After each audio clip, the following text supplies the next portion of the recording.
একটি লোকগানের দল।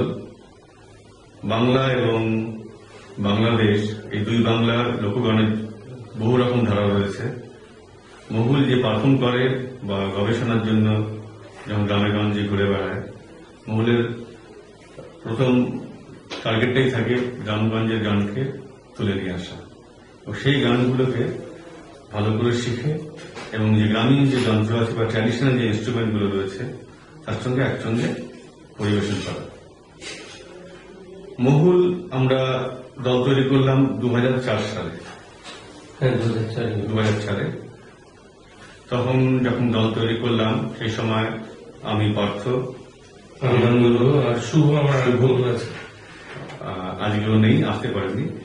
তো আমরা তিনজন মিলে ওই সময় দীনেন চৌধুরীর কাছে গান শিখতাম, নিয়মিত লোকগানের তালিম নিতাম। কিছুটা এই পিছনে দীনেন্দারও উৎসাহ আছে। আমাদের কাজ চলাকালীন দীনেন্দার, আমরা একসাথে তিনজন শিখতাম। দীনেন্দাই আমাদের পরামর্শ দিলেন, তোরা নিজেরা মিলে একটা দল করতেই পারিস, আমি তোদের পিছনে আছি। সেখানে মোটামুটি নামটা ঠিক হলো লোকগানের দল মহুল। আসলে আমাদের কিছুটা বেস আছে যেমন জঙ্গলমহল নামে পরিচিত।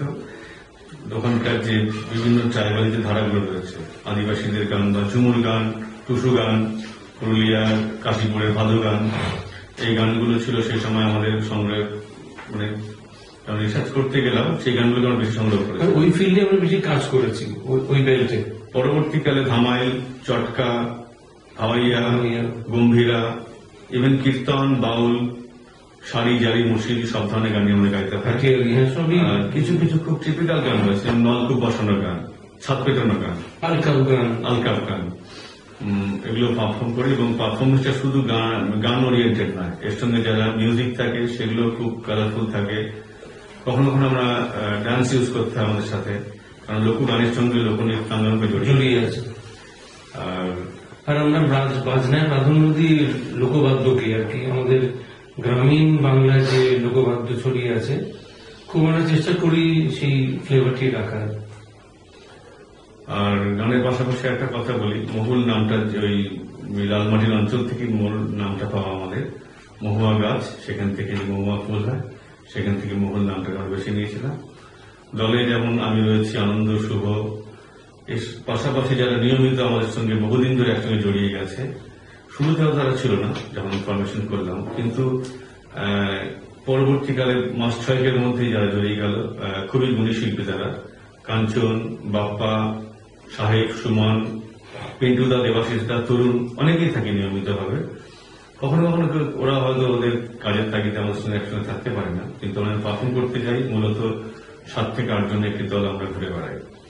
আমরা পশ্চিমবঙ্গের পাশাপাশি ভারতবর্ষের বিভিন্ন শহরে, বোম্বে, দিল্লি, ভোপাল, নাসিক, রায়পুর, হরিদ্বার, বিভিন্ন জায়গায় অনুষ্ঠান করেছি এবং একটা ব্যাপক সাড়া পেয়েছি। আমরা আন্তর্জাতিক মাতৃভাষা উপলক্ষে 2010 সালে আমরা বাংলাদেশ ভ্রমণ করেছিলাম, 4টে শো করেছিলাম।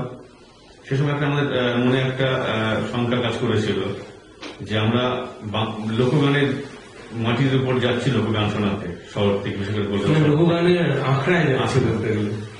সেসময় আমরা একটা ব্যাপক সাড়া পেয়েছিলাম। একটা অনুষ্ঠান আমাদের 4 ঘন্টায় চালাতে হয়েছিল, 4 ঘন্টা ধরে গান গাইতে হয়েছিল নারায়ণগঞ্জের অনুষ্ঠানে। এছাড়া আমরা যখন 2টা অ্যালবাম বার করেছি, পরপর 3টে অ্যালবাম প্রাইম মিউজিক থেকে ফাটাফাটি, আটলান্টিস থেকে লালগড়ের লালমাটি, আর সং ইন্ডিয়া থেকে মারাঙ্গুর এবং লালগড়ের লালমাটি। যদি ব্যবসায়িক দিক থেকে বলা হয়, কোম্পানির খুবই সাড়া পেয়েছে। মারাঙ্গুরু যে গানটি, এটা আমার দলের একটি ট্রাম্প কার্ড। প্রায় প্রত্যেকটি চ্যানেলে যখন কোনো ডান্স পারফরমেন্স হয়, এই গানটি সঙ্গে নাচ থাকবে। এবং দেখা গেছে এটা মুঘলের পক্ষে একটি অত্যন্ত গর্বের বিষয়। সেদিন লোকগানের যে ধরনের গান থাক, মারাঙ্গুরু যে পারফর্ম করেছে সে ফার্স্ট হয়েছে। এই প্রসঙ্গে অনন্যা কথা বলি, অনন্যা আন্তর্জাতিক আন্তর্জাতিক না ন্যাশনাল অ্যাওয়ার্ড পেয়েছিল। ও টিভিতে মারাঙ্গুরু করে ফার্স্ট হয়েছিল। আউট অফ 30 ও 30 নম্বর পেয়েছিল। পরবর্তী মিঠুন চক্রবর্তী গানের প্রশংসা করেছে। এখন আমাদের যেটা চলছে আর কি, আমরা ভবিষ্যতে একটি প্ল্যানিং করেছি যে একটা আমরা লাইভ পারফরমেন্স করেছি, মিনিস্ট্রি অফ কালচার আমাদের সাপোর্ট করেছিল, রবীন্দ্রনাথের গান, লোকগান এবং পেন্টিংস এর উপরে। আমাদের অনুষ্ঠানটা খুবই সফলতা পেয়েছে। পরবর্তীকালে আমরা চেষ্টা করছি রবীন্দ্রনাথের গান এবং লোকগানকে নিয়ে কিছু পারফরমেন্স করার। সরকার আমাদের পৃষ্ঠে হাত রাখছে, আর এই ব্যাপারটা সম্পূর্ণভাবে আমাদের আনন্দ ওই গাইড করেছিল। বিশেষ করে স্ক্রিপ্ট লেখা থেকে কিভাবে টোটাল প্যাকেজটা কিভাবে হবে সেটা সম্পূর্ণ সাই ছিল। এটা সম্বন্ধে কিছু বল। হ্যাঁ, সেটা আমরা ভেবেছিলাম রবীন্দ্রনাথের পেন্টিংস আমরা অনেকেই দেখেছি, জানি, এখন সেই নিয়ে খুব আলোচনাও চলছে। রবীন্দ্রনাথের আঁকা শুরু করলেন লেখার শেষের দিকে, 70, 75, 80 এই সময় ওনার আঁকার একটা অদ্ভুত স্পেল শুরু হলো বলতে গেলে।